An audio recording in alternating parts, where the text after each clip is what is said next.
Welcome back to Too Fond of Books. My name is Janelle and this is the countdown to World Book Day. In yesterday's video, I let you know what World Book Day is and how Erin and I celebrate it. Today I want to highlight William Shakespeare. April 23rd is the day that William Shakespeare died, and so that's one of the reasons why World Book Day is scheduled for April the 23rd. And Shakespeare, of course, is famous for his plays, for his sonnets. Now, there is so much of what Shakespeare wrote that has made its way into our everyday vernacular. There are sayings that we use that are from Shakespeare. There are words that we use that are from Shakespeare. So we're going to play a little game, okay? You know the saying, do you know which play it comes from? I've got a little list of sayings here. These are quotes, sayings, words, phrases, and what we're going to do is I'm going to read them off and you keep track and see if you know what play they come from. If for extra fun, put them down in the comments below before I get to the answer. I'm going to give the answer to these at the end of this video. All right, so here we go. Neither a borrower nor a lender be. Must give us pause. Brevity is the soul of wit. The play's the thing wherein I'll catch the conscience of the king. There's the rub. There's method in his madness. Now that's a misquote. That's the saying we use today, and it's a little bit different in the actual play. The lady doth protest too much, methinks. Shuffle off this mortal coil. One may smile and be a villain. The undiscovered country. There are more things in heaven and earth, Horatio, than are dreamt of in our philosophy. To be or not to be, that is the question. The rest is silence. More in sorrow than in anger. Pure as the driven snow. Now this saying is actually a mashup of two different quotes from two different Shakespeare plays, and we've put those together to come up with our saying, pure as the driven snow. You've got to be cruel to be kind, which is a saying again that's a misquote from a play. The slings and arrows of outrageous fortune. A sea of troubles. What dreams may come. So, how many of those did you guess? Do you know which play those are from? Why don't I just tell you? Hamlet. That's it. They are all from one play. They are all from Hamlet. And a good number of them are actually from one soliloquy. His to be or not to be soliloquy is crammed full of sayings that we use today and phrases that we are familiar with. So for example, there's the rub, shuffle off this mortal coil, the undiscovered country, to be or not to be, the rest is silence.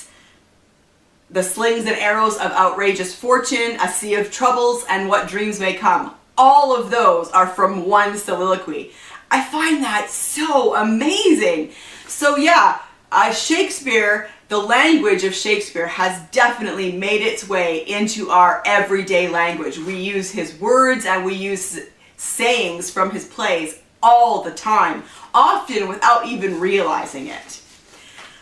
I wanted to show you, I have a couple of old editions of Shakespeare. This is the play Cymbeline. I'm actually not super familiar with this play, but I have this, I don't even know if you can see it, it's embossed in the cover there, and it says the era Shakespeare, and then it's that famous picture of Shakespeare. The book itself is not dated, but in the front, on the end papers, it's inscribed to someone with best wishes, December 1924. And this is The Era Shakespeare, edited with notes by Henry N. Hudson, LLD, by J.C. and E.C. Jack, London.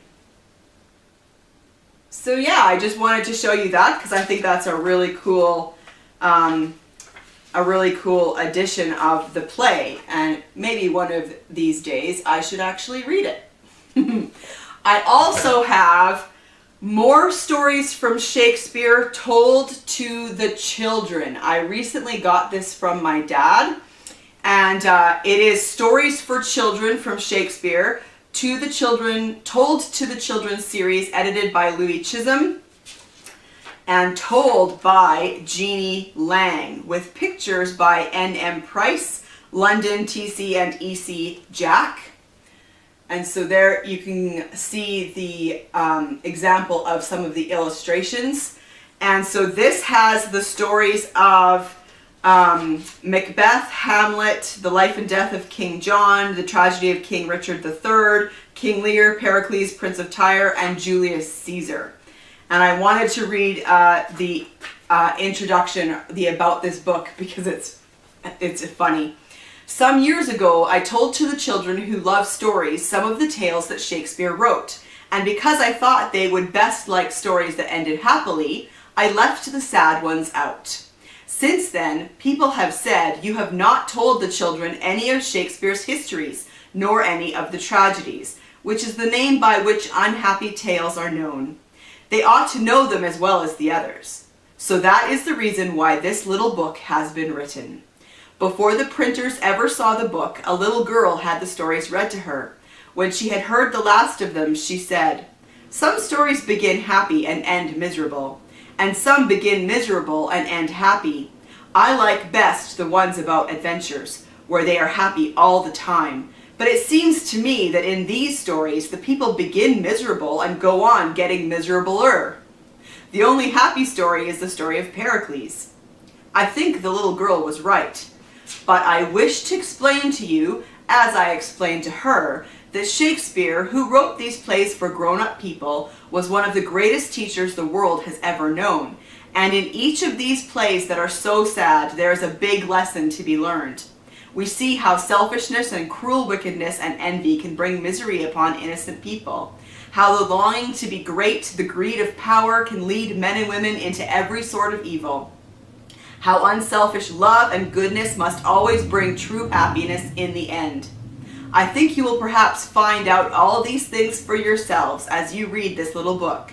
And when you are old enough to read the plays of Shakespeare just as he wrote them, you will understand how great a man he was and with what true eyes he looked at the great thing we call life. Jeannie Lang.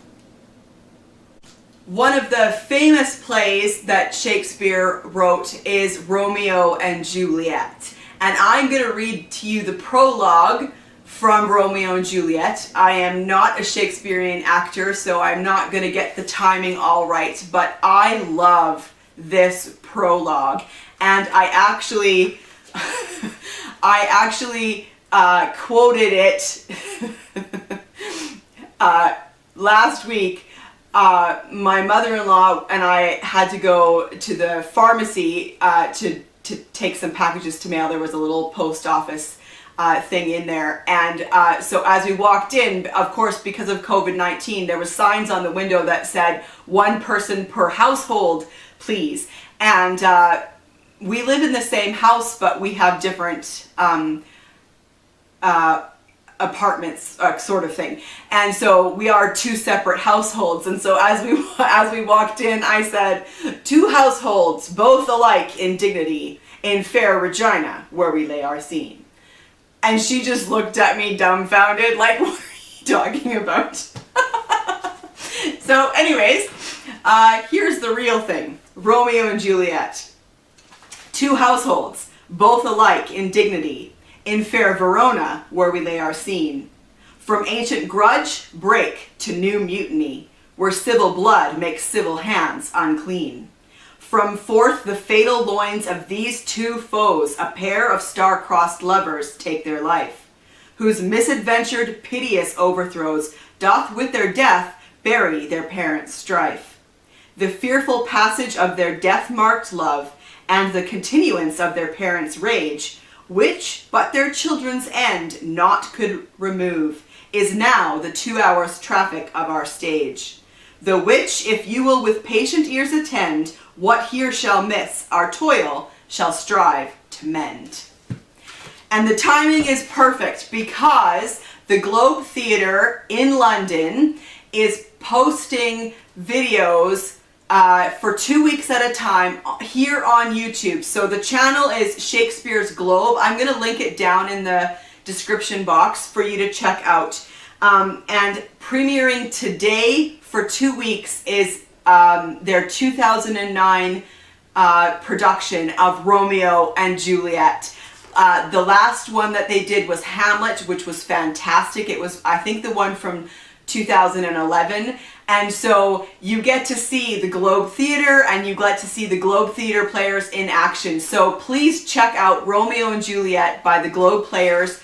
I'm going to link to their channel down below. And so Romeo and Juliet premieres today and it will be available for the next 2 weeks. So check it out, because as great as Shakespeare is to read, it is so much better to watch as a play.